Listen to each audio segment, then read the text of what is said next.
Oui. Moi, je me demandais, vous avez dit dans la conférence que l'expérience paroxystique était vers quand vous aviez 25 ans. Oui. Voilà. Est-ce que vous aviez commencé le clown à ce moment-là? Non. Pas du tout. Non, pas du tout.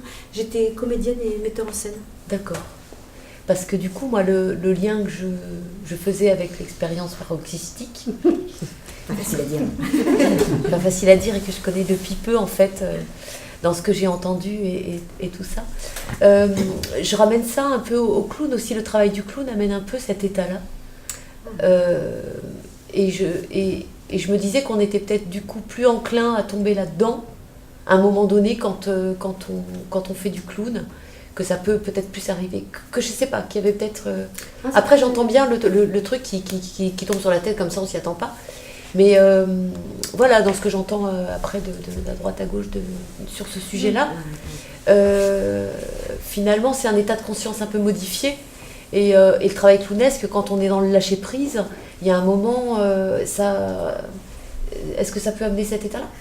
C'est très très intéressant ce que vous dites, parce que c'est pour ça que j'aime tant le clown, c'est parce que ça demande une acuité de présence au présent et à soi-même, et une espèce d'état d'éveil. Parce que tel que je le pratique, je dois prendre en compte tout ce qui se passe dans l'espace, dans moi, dans les autres. C'est pas une bulle fermée de concentration, c'est un état d'éveil. Voilà, avec tout ce qui peut arriver de partout doit être pris en compte. Je suis pas dans un truc enfermé. En même temps, j'ai ma trame complètement par cœur, etc. En même temps, je dois m'organiser tout le temps, m'adapter tout le temps à l'instant présent et en faire quelque chose. Mais effectivement, ça crée un état d'éveil.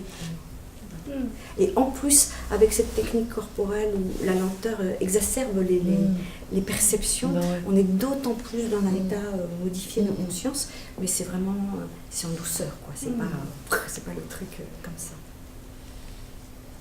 Oui, tout à fait, tout à fait. Et c'est pour ça c'est pour ça d'ailleurs que je continuais dans la pédagogie avec le clown, parce que ça m'a tellement intéressée d'associer pédagogie perceptive et clown. Pour moi, c'était tellement complémentaire.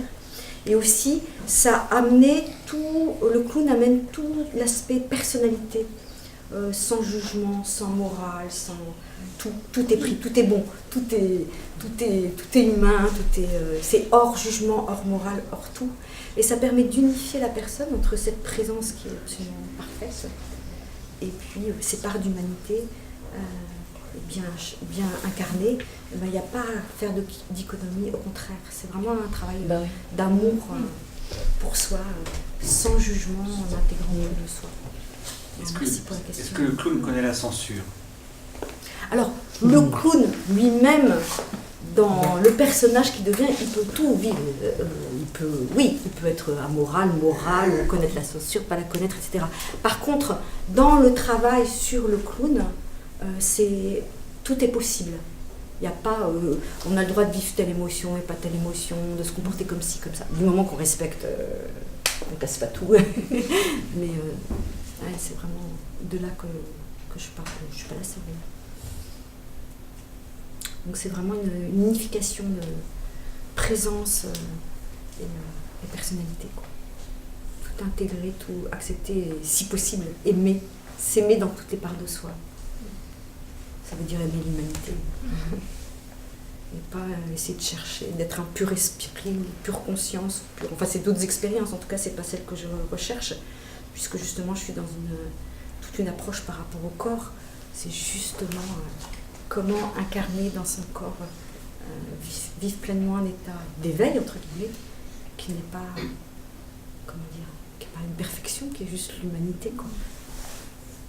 Et peut-être c'est ça la perfection aussi. Vous voyez ce que je veux dire?